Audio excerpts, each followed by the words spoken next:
Imaginen construir un horno medieval de barro, con sus propias manos, con una chimenea enorme escupiendo fuego, humo denso y metales pesados hirviendo a, no sé, miles de grados centígrados. Una imagen bastante intensa. Sí, totalmente.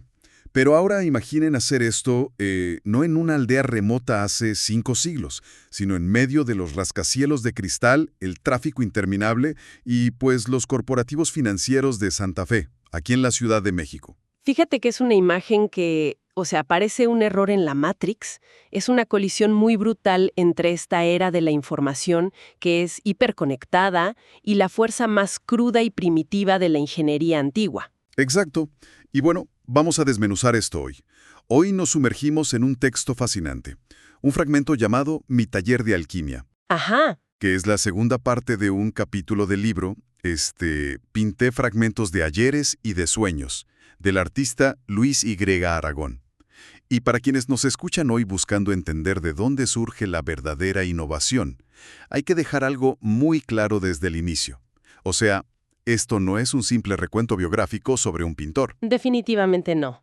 Yo, como analista, estoy convencida de que leer este documento es entrar a un manual de supervivencia creativa. Ujú. Es un estudio sobre cómo el cerebro humano necesita, ensuciarse, necesita lidiar con la fricción y enfrentarse a lo incomprensible para, poder transformar una idea abstracta en un objeto físico real. Algo que demuestre que la información solo tiene valor cuando se aplica. Esa transición, o sea, de lo abstracto a lo físico, creo que es el núcleo de este análisis. Porque solemos pensar en el arte contemporáneo o en, la adquisición de conocimiento actual como un proceso impecable, aséptico. Claro, descargamos un PDF o compramos un software y ya. Sí, visitamos una galería de paredes blancas y estériles, todo muy limpio. Pero el texto de Aragón nos arrastra inmediatamente al lodo. Y lo digo literalmente, nos lleva a la etimología misma de la palabra alquimia. Y resulta que los orígenes de este misticismo no están en magos europeos con sombreros puntiagudos. No, para nada. Están en el barro negro de las riberas del río Nilo. Fíjate que ese detalle es interesantísimo. El término, la palabra alquimia, viaja del antiguo Egipto al mundo árabe, como alquimia. Pero el detalle crucial que resalta el texto no es tanto el viaje lingüístico, sino la propiedad física de esa tierra negra. Ajá, el barro en sí. Exacto. A ese barro específico del Nilo se le atribuían propiedades refractarias excepcionales y además era sumamente dúctil, era muy noble para modelar. Y la palabra refractaria es, la llave para entender todo el misticismo que vino después. A ver, detengámonos en eso de refractario, porque lo cambia todo. Para ponerlo en perspectiva, imaginen las losetas térmicas que recubren un transbordador espacial. Buen ejemplo. O sea, no están ahí para verse bonitas. Están diseñadas para soportar la fricción brutal de reingresar a la atmósfera terrestre y no desintegrarse. Pues el barro del Nilo funcionaba con ese mismo principio para los escultores y fundidores de la antigüedad. Era la única manera de crear un molde que pudiera contener la destrucción absoluta del metal fundido. Y sin romperse en el proceso. Y aquí es donde la historia da un giro hacia lo esotérico, porque los maestros fundidores de aquella época descubrieron esta tecnología, pero no la compartieron. Claro, el secreto industrial. Exactamente. El texto menciona que resguardaban celosamente este secreto del vulgo y solo lo revelaban a iniciados tras largas pruebas, pero no porque estuvieran haciendo hechicería, no era magia. Eran ingenieros. Sí, poseían secretos industriales de altísimo nivel. Controlar el barro refractario era básicamente controlar la economía de la guerra, de las herramientas para la agricultura y hasta de la religión. Era el poder de dominar la materia. ¡Qué locura! Y ese velo de misterio industrial es lo que, termina mutando siglos después en los tratados de alquimia que Aragón devoraba en su juventud. Porque el texto nos transporta a sus años en la Academia de Arte de San Carlos, aquí en México. Una época muy formativa para él. Totalmente. Y ahí toda esta historia de misticismo choca con un grupo de jóvenes estudiantes. Aragón relata la existencia de un círculo liderado por la artista Ayako Tsuru, y se hacían llamar la Orden del Manto del Silencio. El nombre por sí solo ya te dice muchísimo. Es una declaración de intenciones. Se reunían a interpretar textos que eran sumamente densos. Sí, pesadísimos. Aragón menciona lecturas de Fulcanelli, cosas como El misterio de las catedrales y las moradas filosóficas, y también se metían con los escritos de Madame Blavatsky, con todas sus referencias a un lenguaje sagrado y oculto llamado Censar. Ajá. O sea, estaban buscando respuestas estructurales en textos que eran deliberadamente oscuros. Y sobre eso, o sea, sobre esos textos, hay una confesión de Aragón en el documento que, la verdad, me parece fundamental cuestionar. ¿Por qué le enlista todas estas lecturas esotéricas, pero luego admite con mucha franqueza que no está seguro de entenderlas? Sí, dice que sigue indagando, pero reconoce que no entiende todo. Exacto. Y francamente a mí esto me resulta contraintuitivo. Es como una analogía, o sea, imaginen que la alquimia original no buscaba convertir el plomo en oro financiero, sino que desde el barro del Nilo era un manual secreto de ingeniería para escultores. Ujú. Pero si alguien toma un manual para aprender una habilidad técnica y el manual está escrito en acertijos incomprensibles, pues la reacción lógica es la frustración, lo tiras y ya. Sin embargo, para Aragón, ese nivel de cripticismo parece ser un motor. Y aquí te pregunto, ¿acaso el misterio y la incomprensión de un texto pueden ser más inspiradores para un artista que, digamos, la claridad absoluta? Es una gran pregunta. Y la respuesta es que sí, totalmente. Porque mira, en el aprendizaje, la claridad absoluta no exige nada del espectador. Un manual de instrucciones te dice qué botón apretar. No te pide que pienses, solo te pide que obedezcas. Claro, no hay fricción. Exacto, no hay fricción. Cuando Aragón se enfrenta a estos textos alquímicos, que operan con símbolos y alegorías, su mente se ve obligada a llenar los vacíos. Esa fricción intelectual, el acto de intentar descifrar lo incomprensible, pone a trabajar al pensamiento crítico de una manera salvaje. ¡Guau! O sea, a veces la ambigüedad, ese no entender por completo, es exactamente lo que enciende la creatividad. El cerebro busca patrones donde no los hay y ahí es donde se generan las conexiones originales. Pero a ver, la imaginación tiene un límite si no la aterrizas en el mundo real, ¿no? Puedes pasar, no sé, décadas interpretando a Fulcanelli con La Orden del Manto del Silencio, pero de ahí no va a salir una escultura de bronce mágicamente. No, necesitas un ancla, un puente hacia lo físico. Y lo que me parece brillante de la anécdota de Aragón es que ese puente no lo encuentra en un monasterio en el Tíbet, sino en una simple clase de química. Sí, la aparición de Gona del Solar. Su maestra de química. El relato es buenísimo. Aragón llega a la clase con un cromo maltrecho, o sea, una ilustración ahí vieja, que representaba un taller alquímico. Se lo enseña la maestra, me imagino que esperando una explicación sobre símbolos mágicos o constelaciones. Y ella lo aterriza de golpe. Sí, Gona del Solar ve la imagen y le da una respuesta puramente técnica. Le dice que eso que está viendo es en realidad un taller de fundición a la cera perdida. Y fíjate, al pronunciar cera perdida, la maestra desmitifica la magia de un plumazo, pero al mismo tiempo le otorga a Aragón las verdaderas herramientas para ejercerla.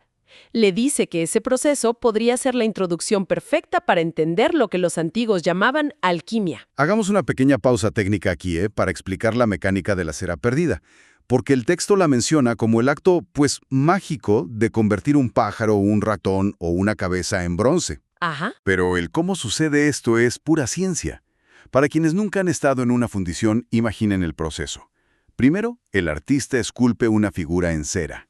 Que es un material muy blando y frágil. Exacto, orgánico. Luego cubre esa escultura de cera con una capa gruesa de material refractario, regresando al principio del barro del Nilo, que es lo que va a soportar el calor. Y luego ese bloque se mete a un horno. La cera, al calentarse, pues se derrite. Se pierde. Se pierde, exactamente. Escapa por unos canales que ya estaban diseñados. Y lo que queda dentro de ese caparazón de barro endurecido es un vacío perfecto. Es una huella fantasmal con, cada detalle minúsculo de la escultura original de cera. Y ahí viene el clímax químico. En ese vacío se vierte el bronce fundido, hirviendo a, más de 1000 grados. El metal líquido llena la cavidad exacta que dejó la cera. Y cuando todo se enfría, literal se rompe el molde a martillazos. El barro se destruye y emerge la pieza. Esa flor o ese ratón que se iba a podrir, ahora es eterno. es bronce sólido. Es que, entendiendo esa mecánica, tiene todo el sentido del mundo que los antiguos vieran esto como brujería. O sea, estás transmutando la mortalidad en eternidad. Totalmente. Y la maestra Gona del Solar pues aprovecha esta revelación técnica para encauzar la curiosidad de Aragón. Juntos empiezan a revisar una lista de magisters impresionante. Revisan a pensadores como Pico de la Mirándola, analizan a San Alberto Magno y, claro, a Paracelso. Que, por cierto, Paracelso es el nombre artístico, ¿no?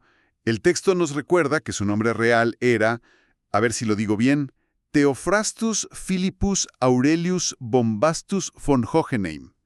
Un nombre muy ligero y casual para ir por la vida. Súper casual, sí. Considerando que sus teorías buscaban la esencia purificada de la materia, o sea, es bastante irónico que él mismo tuviera que podar su propio nombre para que el mundo pudiera recordarlo. Sí, la historia a veces necesita simplificarse. Pero bueno, de entre todos estos eruditos, el texto subraya a uno como el mayor de todos los alquimistas de origen árabe, que es Geber. Su nombre real era Abu Musa Javier al-Sufi Hayyan y nació en el año 721. Y fue una figura instrumental porque fue de los primeros en intentar sistematizar procesos químicos como la destilación. O sea, los sacó del mito y los acercó al método científico. Y el impacto de este personaje Hayyan en la mente de Aragón fue tan profundo que nos regala una de las anécdotas más entrañables y simpáticas del documento. Porque después de tanta densidad histórica y crisoles ardientes, Aragón decide que no quiero olvidar jamás ese nombre. Ajá, su ejercicio mnemotécnico. Exacto. Su gran idea es exigir que su primer nieto se llame Hayyan. Un peso histórico, algo injusto para un recién nacido. Demasiada presión para el pobre niño. Totalmente. Su hija, Jada, interviene y le prohíbe de manera rotunda que el niño lleve el nombre de un alquimista del siglo VIII. Lógicamente. Sí, pero Aragón era muy obstinado y no deja morir la idea. Al final, el majestuoso nombre de Abu Musa Javier al-Sufi Hayyan termina siendo adjudicado a un enorme gato persa de la familia. El gran alquimista reencarnó en el felino de la casa. Es una viñeta muy cómica, la verdad. Pero fíjate que sirve para despresurizar el texto y recordarnos algo que es vital. Aragón no era un monje que vivía aislado en una montaña. No, era un ser humano. Exacto, un hombre lidiando con su familia, con el mundo real, con la vida cotidiana.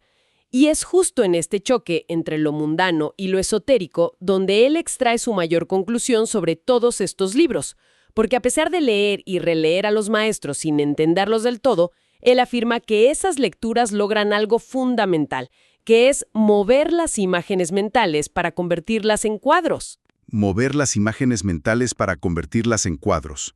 O sea, la síntesis de información transformándose en arte visual.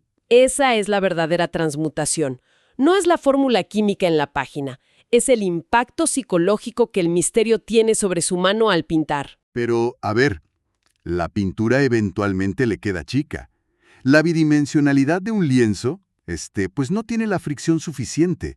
Su obsesión por el bronce y por dominar el fuego lo obliga a buscar un escenario mucho más extremo.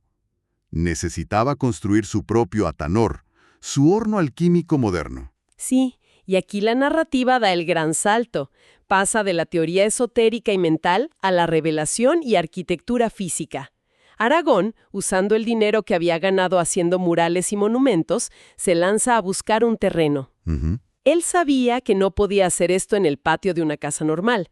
Encontró un espacio aislado hacia las vialidades de Santa Fe, aquí en la Ciudad de México. Y el texto describe que el entorno natural era crucial, o sea, rodeado de encinos, pinos, madroños y sobre todo barrancas que funcionaban para captar el aire. Y la estructura que levanta ahí es fascinante porque renuncia por completo a la modernidad de su época. Construye un rectángulo de adobe de 25 metros cuadrados, cubierto por una bóveda, y de esa bóveda emergió una chimenea monumental de 4 o 5 metros de alto. Una obra de ingeniería empírica. Sí, porque todo el diseño estaba enfocado en una sola cosa, que era manejar el flujo brutal de oxígeno necesario para el fuego y lidiar con el humo asfixiante que producían los combustibles, o sea, el petróleo, el carbón y el gas. Es que la altura de esa chimenea, no era un capricho estético, era termodinámica pura y dura. Una chimenea de 5 metros crea un fenómeno físico que se conoce como tiro. O sea, a mayor altura de la columna de aire caliente dentro de la chimenea, mayor es la diferencia de presión con el aire frío de afuera, Ah, claro. ¿verdad? Alimentando las llamas como si fuera, no sé, un turborreactor. Es la única forma de alcanzar esas temperaturas sin ventiladores eléctricos. Y justo ahí es donde encuentro un conflicto, o más bien algo que me parece casi una rebeldía performativa. O sea, sinceramente construir una choza de barro sin aparatos mecánicos en las barrancas de Santa Fe, que hoy por hoy es el epítome de la modernidad corporativa en la Ciudad de México. Sí, puro edificio de cristal. Exacto. Suena a un rechazo terco hacia la modernidad. Si ya existían hornos eléctricos y herramientas de precisión, ¿por qué forzarse a lidiar con las cenizas, el humo tóxico y el lodo? ¿Acaso este aislamiento era un rechazo a la tecnología o era, no sé, un respeto absoluto por el proceso puro de la materia? Pues mira, es muy fácil interpretarlo como un berrinche contra la tecnología, pero la filosofía de Aragón apunta a algo mucho más pragmático. Él argumentaba que, a ver, si en el medioevo las culturas lograron fundir armas y coronas de bronce con una perfección absoluta sin electricidad ni mecánica, entonces hoy, con más recursos y conocimiento de física y química, debería ser factible dominar el proceso desde sus cimientos. Claro. Despojarnos de la tecnología nos obliga a reconectar con las leyes más básicas de la física. Es una lección sobre cómo a veces la sobrecarga de herramientas modernas nos aleja de la esencia del aprendizaje. Porque la tecnología te esconde el proceso, ¿no? Un horno eléctrico moderno es una caja negra. Ajustas un botón a 1000 grados y ya, te sientas a esperar. Exacto. No hay un diálogo con la materia. Al construir ese horno de adobe y carbón, Aragón se obligaba a entender cómo la humedad del ambiente afectaba la fundición, cómo el color de la llama indicaba la temperatura. O sea, retiró todas las capas de automatización para sentir la resistencia del mundo real. Y eso nos lleva a un concepto muy hermoso que aparece en el texto. Al estar él en control manual de todo, el margen de error era gigantesco. Pero Aragón señala que en ese taller, hasta un accidente o una reacción inesperada de los metales se convertía en arte. Sí, el error se integraba a la obra. Totalmente. Y bueno, si conectamos todos estos puntos, desde el barro del Nilo hasta la chimenea de adobe en Santa Fe, creo que la lección principal de los textos de Aragón es muy clara. Sí. La verdadera alquimia nunca se trató de la codicia de crear oro, se trataba de la transformación de la materia, del barro, del bronce, de los accidentes y sobre todo de la transformación de la mente misma. Es un tributo increíble a la curiosidad incansable y al cruce entre la química y el arte. Una síntesis perfecta. Y esto me deja con un pensamiento, una reflexión final que quiero dejar resonando en la mente de quienes escuchan. Porque si los antiguos alquimistas resguardaban celosamente sus secretos para que el vulgo no los arruinara, los artistas modernos como Aragón, hacen exactamente lo opuesto. Ajá. Construyen talleres medievales, solitarios, sí, pero con el único fin de convertir esos metales fundidos en murales y monumentos públicos. Y aquí la pregunta es, ¿será que el arte público es la única forma de magia antigua que logró sobrevivir y esconderse a plena vista en nuestras ciudades modernas? Es una reflexión bellísima y muy